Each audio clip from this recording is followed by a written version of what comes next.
नमस्कार फ्रेंड, मैं शैलेंद्र कुमार राजपूत यूनिक ज्ञान एकेडमी में आपका हार्दिक स्वागत करता हूं। और आज की इस वीडियो में हम लोग समझेंगे क्लास 12 फिजिक्स चैप्टर नंबर 5 विद्युत धारा का पार्ट नंबर 6 या लेक्चर नंबर 6। इस लेक्चर में हम लोग समझेंगे, पिछले लेक्चर में हमने क्या समझा था, प्रतिरोध की जो है लंबाई पर निर्भरता, ये लास्ट टॉपिक था। और उसके आगे हम लोग समझेंगे प्रतिरोध का क्षेत्रफल पर, यानी प्रतिरोध के क्षेत्रफल पर निर्भरता, प्रतिरोध की त्रिज्या पर निर्भरता समझेंगे, और फिर प्रतिरोधों का संयोजन समझेंगे, और हम लोग समझेंगे जो है वैद्युत ऊर्जा किसे कहते हैं। तो चलिए स्टार्ट करते हैं। और मैंने बताया था कुछ स्टूडेंट जो है चाहते हैं पीडीएफ, तो उनके लिए एक मैंने व्हाट्सएप ग्रुप बना रखा है, तो उस ग्रुप पे जाएं। और उस ग्रुप में जुड़ने के लिए आपको 9118920840 पे व्हाट्सएप करना पड़ेगा। उस पर जब आप व्हाट्सएप करेंगे तो आपको जो है यूनिक ज्ञान एकेडमी व्हाट्सएप ग्रुप से जोड़ दिया जाएगा। जब आप इस ग्रुप से जुड़ जाएंगे तब आपके पास हैंड रिटन हस्तलिखित पीडीएफ जाने लगेगा, जिससे आप लोग अपनी पढ़ाई विधिवत रूप से कर सकते हो। इससे पहले तो मैं आपसे यही कहूँगा, यदि आप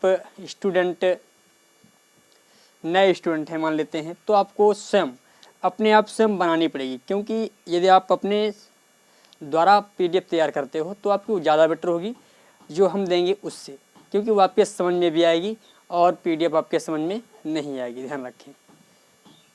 तो चलिए स्टार्ट करते हैं।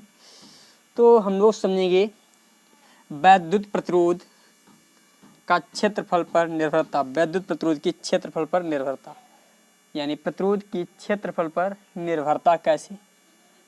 तो प्रतिरोध की क्षेत्रफल पर निर्भरता, प्रतिरोध किस प्रकार क्षेत्रफल पर निर्भर करता है। प्रतिरोध जो है किस प्रकार क्षेत्रफल पर निर्भर करता है। मैंने एक फार्मूला निकाला था, R बराबर निकला था रो एल, यहाँ पर निकला था रो एल बाई ए, ये फार्मूला निकला था हमारा रो एल बाई ए। अब मैं क्या करूँ, ये अंश और हर दोनों में क्या कर दूँ, ए से गुणा कर दूँ। इससे मान लेते हैं समीकरण 1। यदि यहाँ पर समीकरण एक में अंश व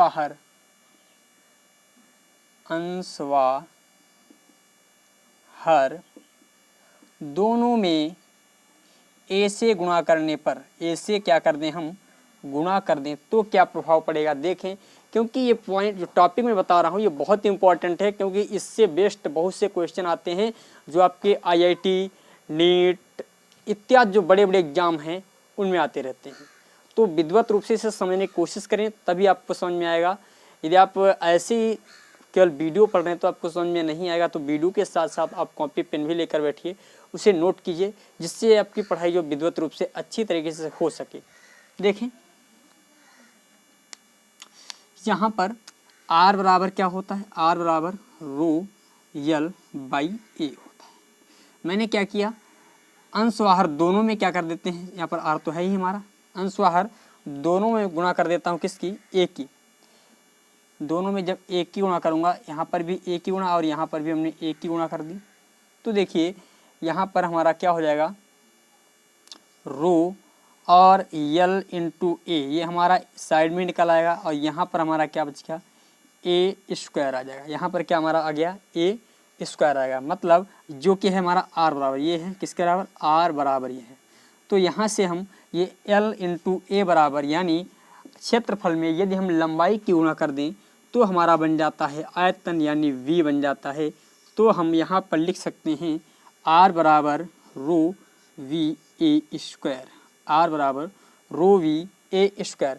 अब ये रो और v हमारा क्या है, रो और v जो है हमारा कांस्टेंट है, रो और v क्या है हमारा कांस्टेंट है, यानी रो एंड v जो है हमारा कांस्टेंट रहते हैं, क्योंकि आयतन और विशिष्ट प्रतिरोध क्या होता है, कांस्टेंट होता है दोनों का।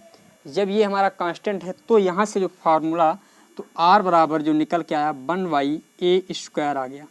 तो यहाँ से हम एक कार्य और भी कर सकते हैं, R प्रोपोर्शनल कर सकते हैं 1/a ए स्क्वायर, ये भी कर सकते हैं। यदि मैं यहाँ पर R1 प्रोपोर्शनल कर दूँ A1 का स्क्वायर, इसी प्रकार मैं R2 प्रोपोर्शनल A2 का स्क्वायर भी कर सकता हूँ।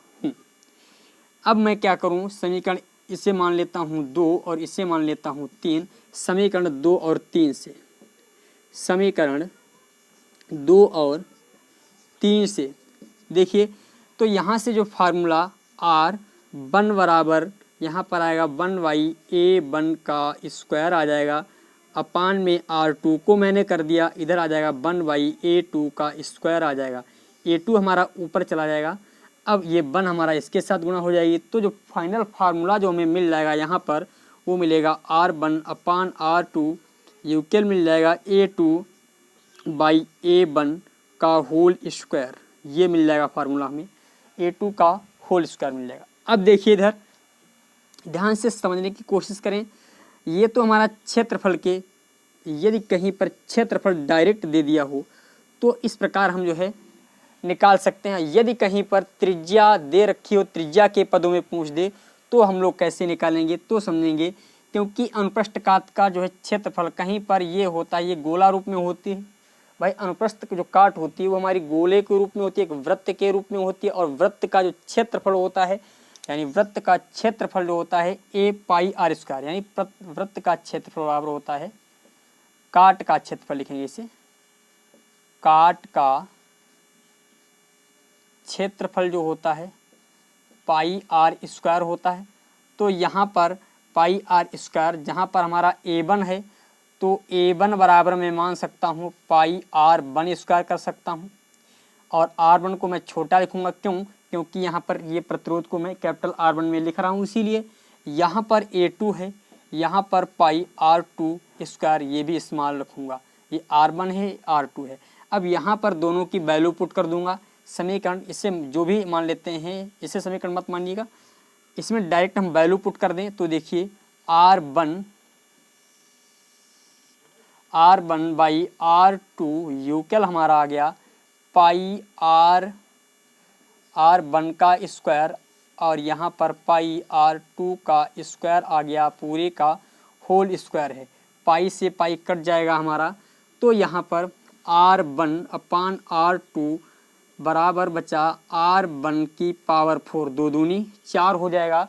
यहाँ पर भी बचा R2 की पावर 4, R2 की पावर क्या बचा, 4 बचा। अब यहाँ से एक पॉइंट हमें क्या मिल रहा है, देखें, यदि मैं R को निकालना चाहूँ, अब देखिए इधर से यदि R1 की वैल्यू निकालना चाहूँ, R1, भैया थोड़ी मिस्टेक हो गई, यहाँ पर A2 लिखना है आपको, यहाँ पर R2 लिखना है, यहाँ पर 1 लिखना है, ठीक है, क्योंकि A2 हमारा ऊपर है तो यहाँ पर 2 ऊपर रहेगा, और यहाँ पर भी 2 ऊपर रहेगा, यहाँ पर भी 1 हमारा नीचे रहेगा। अब देखें इस वाले यानी R1, तो R1 की त्रिज्या, प्रतिरोध जो R1 होगा उसकी त्रिज्या R1 होगी, R2 होगा उसके लिए त्रिज्या R2 होगी। यदि इनके बीच जो हमारा संबंध निकल के आएगा, यदि मैं R1 की वैल्यू निकालना चाहूँ तो आएगी 1/R1 की पावर 4। तो मतलब हम यहाँ से कह सकते हैं ये जो है संबंध होता है किसका, R1 जो होता है चतुर्थ घात के जो है वर्ग, उसके वर्ग के वर्ग, यानी चतुर्थ घात के, सीधे ये लिखेंगे, किसी चालक का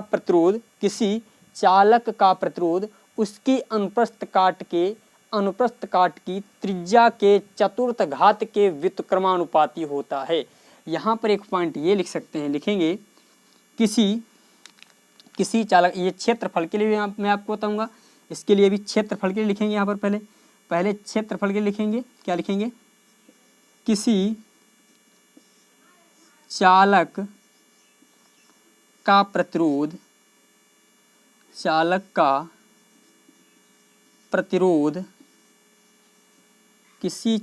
का प्रतिरोध चालक की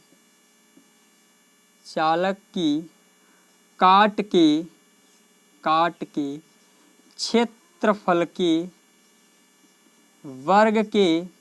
क्षेत्रफल के वर्ग के व्युत्क्रमानुपाती होता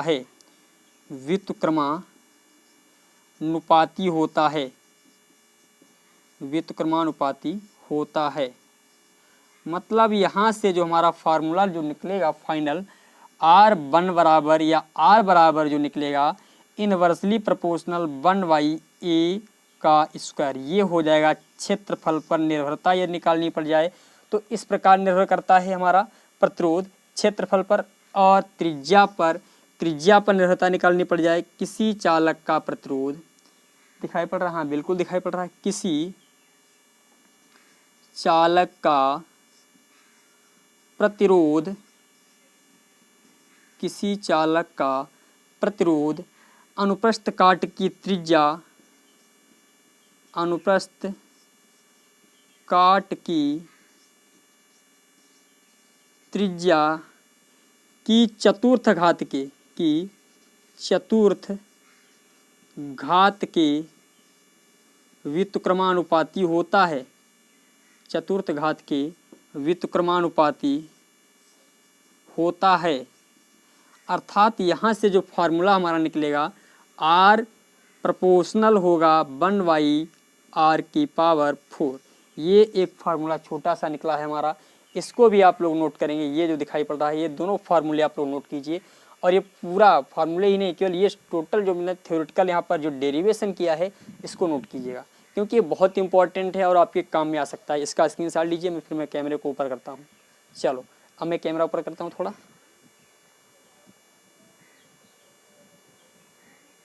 अब देखें, उसके बाद हम लोग समझते हैं प्रतिरोधों का संयोजन, क्योंकि आंकिक क्वेश्चन मैं आपको बिल्कुल वीडियो के लास्ट में, या वीडियो के लास्ट में नहीं चैप्टर के लास्ट में 1-2 वीडियो आपको दूंगा, और जितने क्वेश्चन 1-2 वीडियो में ही मैं समाप्त करने की कोशिश करूंगा।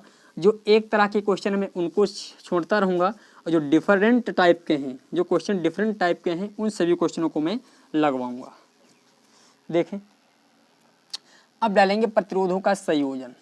हेडिंग में प्रतिरोधों का संयोजन।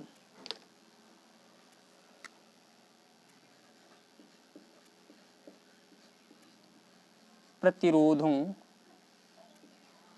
का संयोजन। यदि प्रतिरोधों के संयोजन की बात की जाए तो प्रतिरोधों का संयोजन जो आपका होता है वो 2 प्रकार का होता है। प्रतिरोधों का जो संयोजन होता है वो आपका 2 प्रकार का होता है। नंबर 1 होता है श्रेणी क्रम में संयोजन, नंबर 2 होता है समांतर क्रम में संयोजन। नंबर 1 लिखेंगे श्रेणी क्रम में, श्रेणी क्रम संयोजन, श्रेणी क्रम संयोजन। नंबर 2 होता है समांतर क्रम संयोजन, समांतर क्रम संयोजन होता है। एक होता है श्रेणी क्रम संयोजन, दूसरा होता है समांतर क्रम संयोजन। तो सबसे पहले श्रेणी क्रम संयोजन क्या होता है इसको हम लोग समझने की कोशिश करते हैं।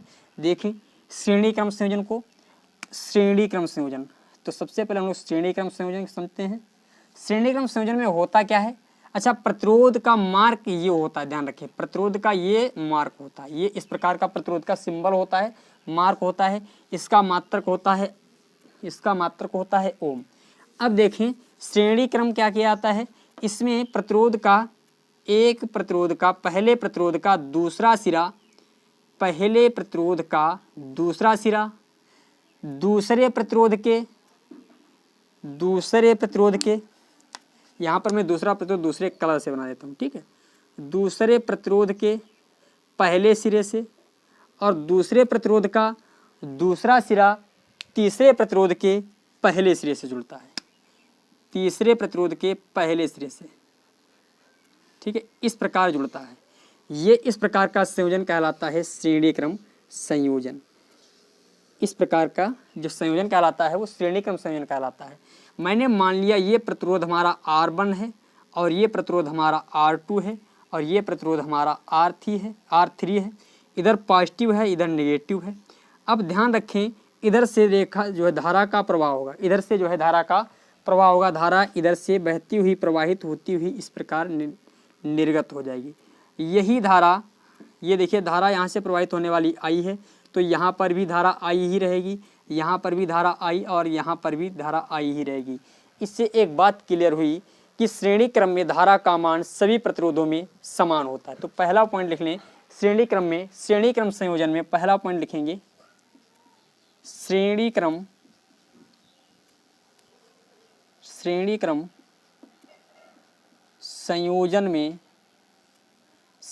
संयोजन में सभी प्रतिरोधों में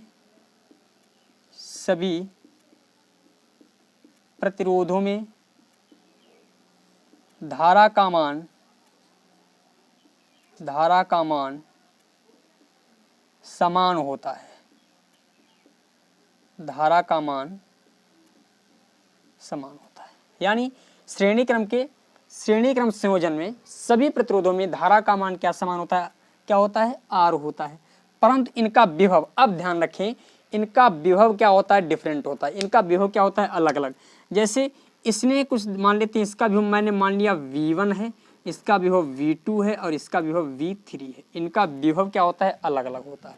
यहाँ पर दूसरा पॉइंट ये भी लिख लेंगे दूसरे पॉइंट में, परंतु इनका विभव V भिन्न भिन्न होता है।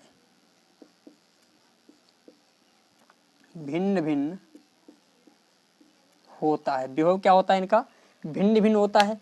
तो अब हम लोग क्या करते हैं, मान लिया इससे इस वाले के विभव को माना प्रतिरोध R1 का विभव V बराबर क्या होता है? क्योंकि V प्रोपोर्शनल होता है I, V बराबर क्या होता है? IR। और यदि मुझे यहाँ से V का मान निकालना पड़ जाए तो V1 प्रतिरोध R1 का प्रतिरोध में मान लूँगा V1 है, और धारा क्या है? सभी में समान है, तो I प्रतिरोध क्या है? R है। क्यों? क्योंकि R1, क्योंकि एक फार्मूला हमने पढ़ा है V बराबर क्या होता है? IR। ये ओम के नियम के अनुसार, ये है हमारा ओम के नियम के अनुसार। तो मैंने, क्योंकि ये डिफरेंट है, V1 और R1 दोनों डिफरेंट है, परंतु धारा सभी में क्या है? समान है, तो मैंने धारा को केवल एक बार ले लिया। इसी प्रकार प्रतिरोध R2 का विभव,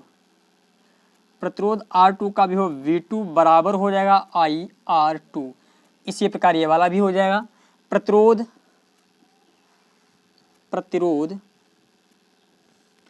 R3 का विभव V3 मान लेते हैं, इसी प्रकार हो जाएगा IR3। अब इस पूरे चालक का मैं मान लेता हूँ विभव V है, इस पूरे चालक का मैंने विभव मान लिया V, और इस पूरे चालक का प्रतिरोध मैंने मान लिया R। माना यदि संपूर्ण बंद परिपथ का विभव V है तो V बराबर IR। तो अब संपूर्ण परिपथ का ये प्रतिरोध है, तो संपूर्ण परिपथ का प्रतिरोध V है, तो V बराबर ऐसे लिखेंगे, V बराबर क्या लिख देंगे? V1। इनके विभवों को क्या जोड़ देते हैं? विभव सभी क्या कर देते हैं? हम जोड़ देते हैं। V बराबर V1 जोड़ दिया, प्लस का V2 जोड़ दिया, प्लस का V3 जोड़ दिया। ठीक है।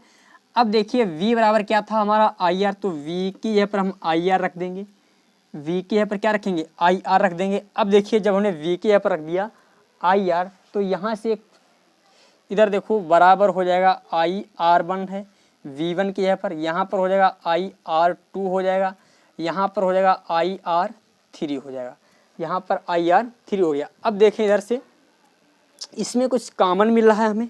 कॉमन क्या मिल रहा है? यहाँ पर I/R तो ऐसे रहने देंगे, इसमें I कॉमन मिल रहा है, तो सभी में मैंने I कॉमन ले लिया, तो यहाँ पर R1 आ गया, प्लस का R2 आ गया, प्लस का R3 आ गया।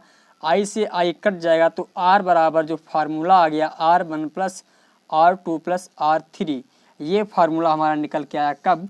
यानी कहीं पर भी यदि प्रतिरोध हमारे श्रेणी क्रम में जुड़े हैं, कहीं पर भी यदि प्रतिरोध हमारे श्रेणी क्रम में जुड़े हैं, तो इस सूत्र के अनुसार, इस वाले सूत्र के अनुसार हम लोग क्या करते हैं? इन्हें सॉल्व कर सकते हैं। इस सूत्र के अनुसार ये जो फाइनल सूत्र हमारा आएगा, यानी कुल प्रतिरोध हो जाएगा R1 R2 R3 dot dot RN, यानी जितने भी प्रतिरोध जुड़े हों। ये तो हो गया समांतर क्रम में प्रतिरोधों का, श्रेणी क्रम में प्रतिरोधों का संयोजन। इसका स्क्रीनशॉट लीजिए। चलो अब हम लोग समझते हैं समांतर क्रम में प्रतिरोधों का संयोजन किस प्रकार करते हैं? समांतर क्रम में प्रतिरोधों का संयोजन।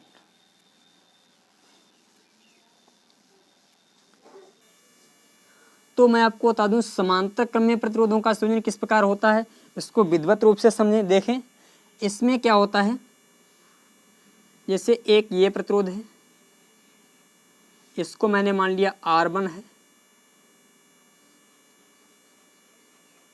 और एक ये प्रतिरोध है, इसको मैंने मान लिया R2 है, और एक ये प्रतिरोध है, इसको मैंने मान लिया R3 है।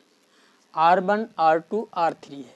अब देखें इन सभी यानी समांतर क्रम में सभी प्रतिरोधों का पहला सिरा एक बिंदु से जोड़ते हैं। पहले सिरे को हम क्या करते हैं, एक बिंदु से। देखिए मैंने इन सभी प्रतिरोधों के पहले सिरे को मैंने एक बिंदु से जोड़ दिया, तथा दूसरा सिरा भी क्या होता है, एक दूसरे बिंदु से जुड़ा होता है। उसी बिंदु से नहीं, दूसरे बिंदु से जुड़ा होता है, एक दूसरे बिंदु से जोड़ देते हैं। ठीक है, इस प्रकार का जो संयोजन होता है, इस प्रकार का संयोजन कहलाता है समांतर क्रम संयोजन। अब देखिएगा इसमें हम क्या करते हैं, एक बाह्य बैटरी जोड़ देते हैं। ये मैंने बाह्य बैटरी जोड़ दी इसमें, ये हमारी बाह्य बैटरी जुड़ गई। अब इसमें होता क्या है, देखिए इधर पॉजिटिव है, ये पॉजिटिव है और इधर नेगेटिव है।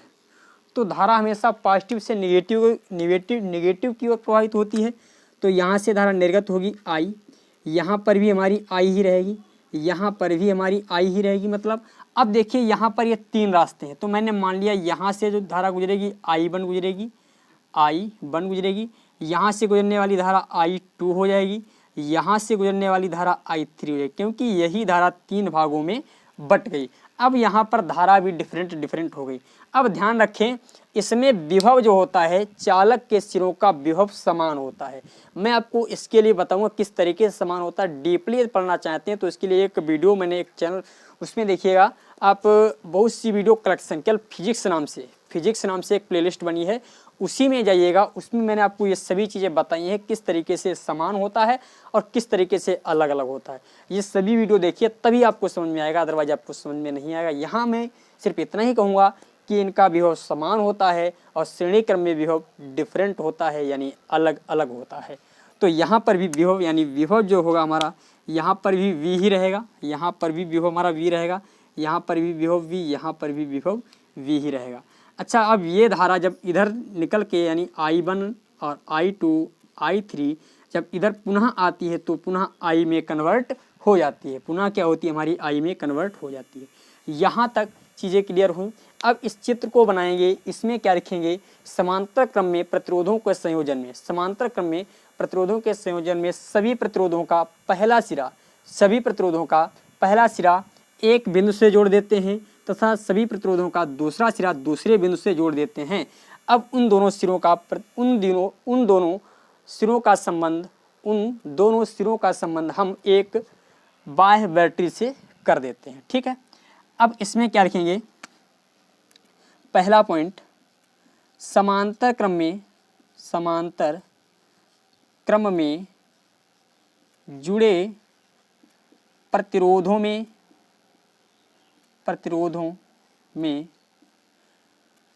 सभी में धारा का मान, प्रतिरोधों में सभी में धारा का मान भिन्न भिन्न होता है। पहला पॉइंट ये हो गया। दूसरे पॉइंट में लिखेंगे समांतर क्रम में जुड़े सभी प्रतिरोधों में विभव समान रहता है। समांतर क्रम में, दूसरा पॉइंट, समांतर क्रम में जुड़े सभी प्रतिरोधों का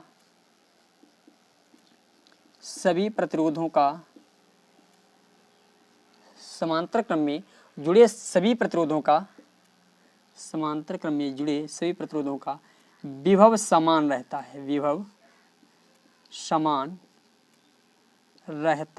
है। अब मैंने क्या मान लिया, इनका सभी का विभव क्या होगा, समान होगा, पर धारा क्या होगी, भिन्न भिन्न। माना प्रतिरोध R1 में धारा धारा I1 है तो I बराबर एक फार्मूला होता है। देखिए ओम के नियम के अनुसार V प्रोपोर्शनल I होता है तो V बराबर हो जाता है IR।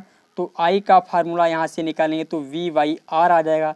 तो इस फार्मूले के अनुसार यदि मैं धारा को कैलकुलेट करूँ तो यहाँ पे I1 बराबर जो आएगा हमारा I1 बराबर आ जाएगा V/R1 आएगा, V/R1। अच्छा यहाँ पर V क्यों रहेगा? क्योंकि सभी में विभव हमारा क्या है? समान है। इसी प्रकार प्रतिरोध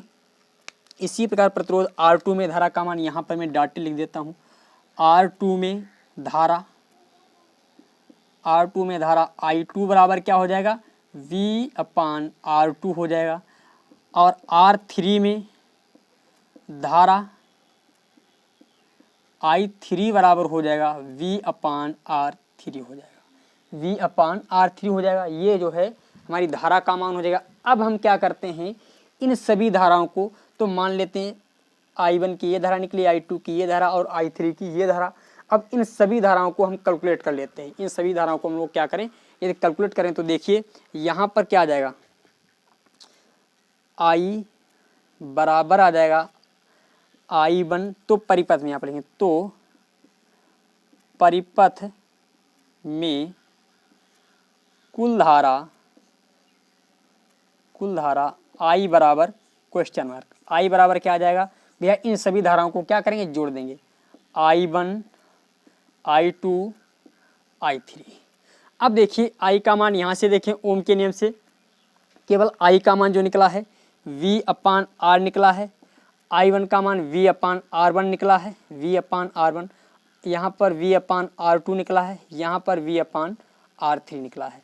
अब देखिए यहाँ पर कुछ हमें कॉमन मिल रहा है। कॉमन क्या मिल रहा है, केवल V मिल रहा है। तो V/R को मैं ऐसे रहने देता हूँ और यहाँ पे हमें मिल रहा है V कॉमन मिल रहा है। यहाँ पर बचा 1/R1 बचा और ऊपर यहाँ पर फिर बचा 1/R2 बचा, यहाँ पर बचा 1/R3 बचा। ये चीज़ें बची। अब देखिए यहाँ पर V से V क्या होगा, हमारा कट जाएगा, V से V कट जाएगा। तो जो हमारा फार्मूला आएगा यहाँ पर, तो जो हमारा फार्मूला आ जाएगा यहाँ पर वो क्या आएगा हमारा, तो देखिए 1/R बराबर आ जाएगा। जो हमारा फार्मूला यहाँ से आएगा 1/R बराबर आ जाएगा 1/R1 plus 1/R2 plus 1/R3। तो ये हो गया परिपथ का कुल प्रतिरोध। जब समांतर क्रम में प्रतिरोध जुड़े होते हैं उस समय इसको हम 1/R1 plus 1/R2 plus 1/R3 dot 1/RN तक लिख सकते हैं। ये हुआ प्रतिरोधों का संयोजन। अब हम लोग समझते हैं वैद्युत ऊर्जा क्या होती है, इसको विधिवत रूप से। वैद्युत ऊर्जा क्या है, और इसी के साथ साथ आपका ये चैप्टर, इसमें एक टॉपिक रहने के पश्चात, हाँ चलो एक टॉपिक इसमें और रह जाएगा, उसको मैं आज नहीं बताऊंगा, छोटा सा टॉपिक है। और उसके पश्चात मैं आपको लेकर के चलूँगा अंकीय क्वेश्चन और एक टॉपिक जो हमारा शेष रह जाएगा उसको बताऊंगा, ठीक है। तो अब मैं इसे रफ कर रहा हूँ। अब वैद्युत ऊर्जा हम लोग समझते हैं, वैद्युत ऊर्जा होती क्या है। तो विधिवत रूप से एक क्वेश्चन को, इस टॉपिक को हम लोग समझेंगे और जो कि बहुत इम्पोर्टेंट रहेगा, ध्यान रखें। और छोटा सा टॉपिक है, ज़्यादा बड़ा नहीं है। ये डिफिनीशन, इसमें से कुछ ना कुछ जरूर पूछा जाता है। तो वैद्युत ऊर्जा होती क्या है, तो सबसे पहले समझेंगे वैद्युत ऊर्जा क्या है। वैद्युत ऊर्जा, वैद्युत ऊर्जा क्या है, देखें वैद्युत ऊर्जा को समझें।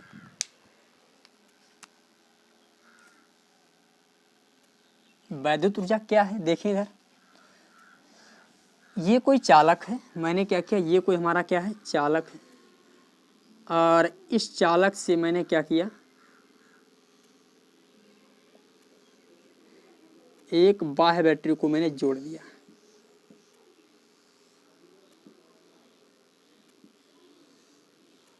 तो धारा का प्रवाह इस प्रकार होगा इसमें। अब इस बाह्य बैटरी के कारण इस चालक में वैद्युत क्षेत्र उत्पन्न हो जाएगा, ये वैद्युत क्षेत्र उत्पन्न हो गया। और इसी वैद्युत क्षेत्र के कारण ये जो कण उपस्थित हैं ये क्या होंगे, कण या इलेक्ट्रॉन इस चालक के अंदर जो उपस्थित हैं वो चलने लगते हैं। ये चलने लगते हैं क्यों, वैद्युत क्षेत्र उत्पन्न हो गया। जब इन्हें ये चलने लगते हैं यानी ऊर्जा मिलती है तब ये चलने लगते हैं, और ये चलते जा रहे हैं। और मान लेते हैं ये इलेक्ट्रॉन जो जा रहे हैं, मान लेते हैं इससे टकरा गए, यहाँ से आए फिर इससे टकरा गए, यहाँ से आए फिर इससे टकरा गए, मतलब ये टकरा रहे हैं। तो बार बार टकराने से अपनी ऊर्जा खो देते हैं। ये बार बार क्या करते हैं, टकराने से अपनी ऊर्जा खो देते हैं। जब ये इन्होंने ऊर्जा खो दी तो इसका मतलब यहाँ से आगे बढ़ नहीं सकते हैं। तो जो ये ऊर्जा खो देते हैं वही ऊर्जा इन्हें फिर क्या होती है, फिर बैटरी से मिल जाती है। यही ऊर्जा क्या होती है, इन्हें बैटरी से मिल जाती है, और उसी ऊर्जा को हम नाम देते हैं वैद्युत ऊर्जा। उसी ऊर्जा को हम क्या नाम देते हैं, वैद्युत ऊर्जा। तो इसमें क्या लिखेंगे, जब किसी चालक को हम बाह्य बैटरी से जोड़ते हैं तो उस चालक में उपस्थित इलेक्ट्रॉन गति करने लगते हैं, या उस चालक में उपस्थित इलेक्ट्रॉन चलने लगते हैं, और वो गति करते समय दूसरे इलेक्ट्रॉनों से टकराते हैं। टकराने के पश्चात वो बार बार टकराने के पश्चात अपनी ऊर्जा खो देते हैं। अपनी ऊर्जा क्या करते हैं, खो देते हैं। जब इन्होंने क्या की, अपनी ऊर्जा खो दी, ये अपनी ऊर्जा खो देते हैं, जिससे इनकी ऊर्जा समाप्त होने लगती है। जिससे क्या होती है, इनकी ऊर्जा समाप्त होने लगती है, किनकी, इलेक्ट्रॉन की।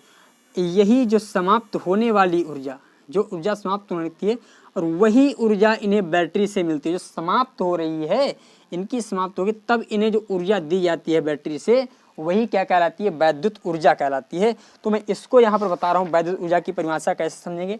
जब किसी चालक को, इसकी डिफिनेशन लिख लें, जब किसी चालक को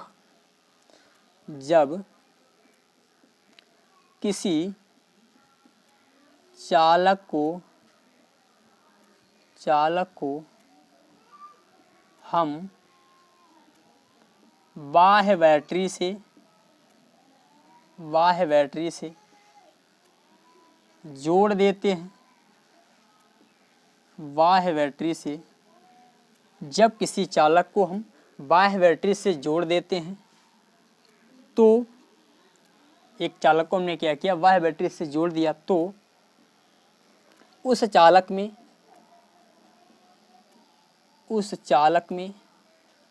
उपस्थित इलेक्ट्रॉन वैद्युत क्षेत्र के कारण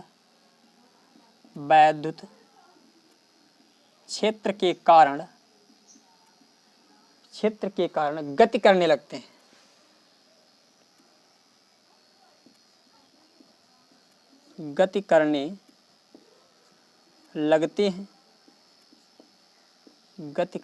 हैं। जिससे गति करने लगते हैं,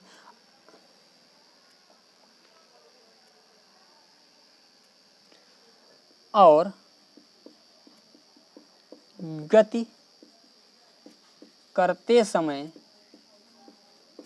वह चालक में उपस्थित, ये धनायनों से, यहाँ पर लिखना, उपस्थित धनायनों से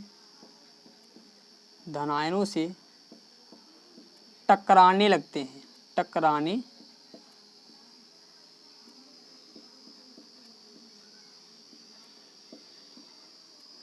चालकों से क्या करने लगते हैं, टकराने लगते हैं। टकराने में जो वो अपनी क्या करते थे, ऊर्जा खो देते हैं।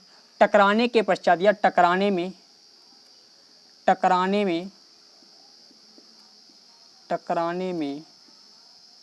वो अपनी ऊर्जा खो देते हैं।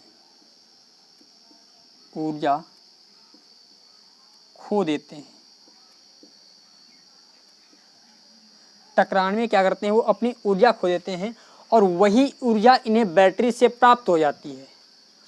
वही ऊर्जा इन्हें बाह्य बैटरी से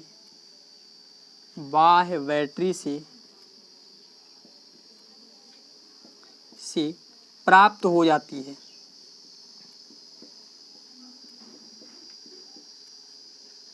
वही ऊर्जा इन्हें क्या होती है, बाह्य बैटरी से प्राप्त हो जाती है, जिसे हम कहते हैं वैद्युत ऊर्जा। उसी ऊर्जा को क्या कहते हैं, उसी ऊर्जा को हम लोग क्या कहते हैं, वैद्युत ऊर्जा कहते हैं। उसी ऊर्जा को वैद्युत ऊर्जा कहते हैं।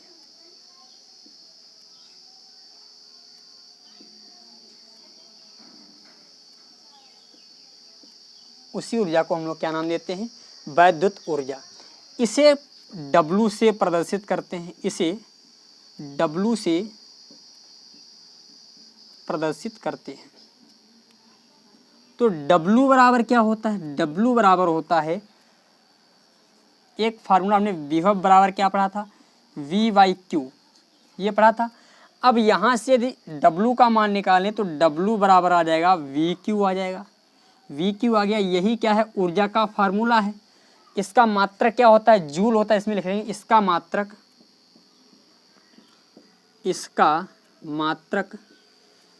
जूल होता है।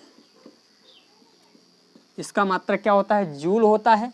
और जो इसकी विमा होती है, जो कार्य की विमा होती है, वही इसकी विमा होती है, ml 2T⁻², ये इसकी होती है विमा। अब देखिए यहाँ से Q बराबर हम लोगों ने एक फार्मूला और पढ़ा है, Q बराबर IT पढ़ा है। तो यहाँ पे Q की यह प्रेज में IT रख दूँ तो W बराबर आ जाएगा VIT आ जाएगा। W बराबर क्या आ गया हमारा, VIT।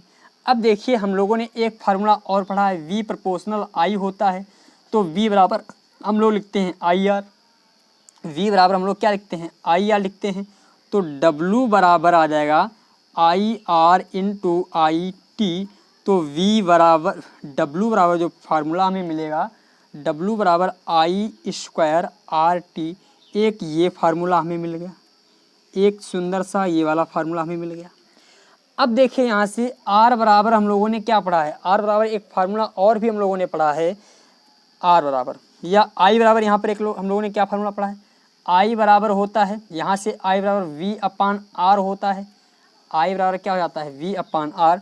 तो यहाँ पर I² की जगह पर हम I का जो है V/R रख दें तो W बराबर हो जाएगा V²/R², और यहाँ पर हो जाएगा × RT। तो इससे ये कट जाएगा तो W बराबर आ जाएगा V²RT, एक ये V² V/R आ जाएगा, V/RT, एक ये फार्मूला आ गया।